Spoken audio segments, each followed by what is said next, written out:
OPM menjerit, Prabowo kirim prajurit rahasia dan Alustita ke Papua, Amnesty Internasional protes. Sama dengan. Bos OPM dikabarkan menjerit dan letih pasca Panglima TNI bersikap tegas mengatasi konflik Papua.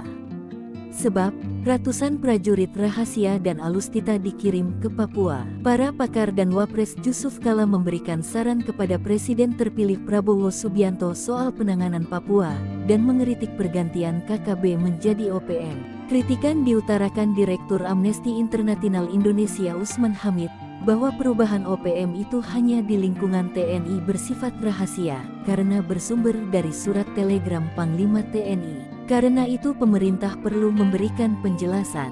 Apa benar ada perubahan nomenklatur yang menjadi kebijakan pemerintah?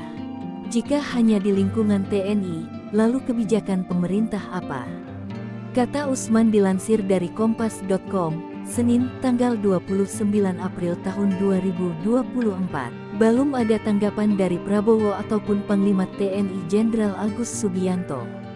Namun jauh sebelum itu, Prabowo pada debat Capres tanggal 12 Desember tahun 2023 menunjukkan komitmennya terkait penanganan OPM di Papua.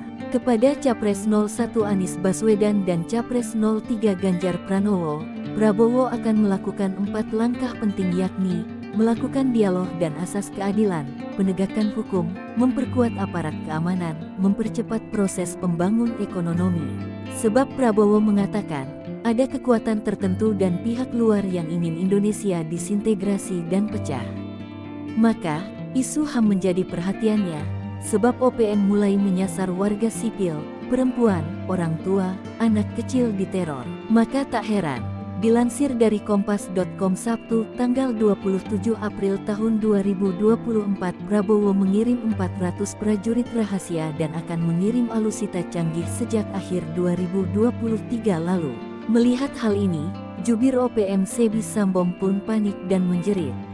Ia mengklaim Panglima TNI sudah memobilisasi 13 truk pasukan untuk mengamankan Paniai yang disebut Sebi sebagai zona perang. Selain 13 truk prajurit TNI, juga beberapa kendaraan taktis milik TNI yang tangguh di segala medan. Namun hal itu dibantah Kepala Pusat Penerangan Kapuspen TNI Majen TNI R. Nugraha Gumilar.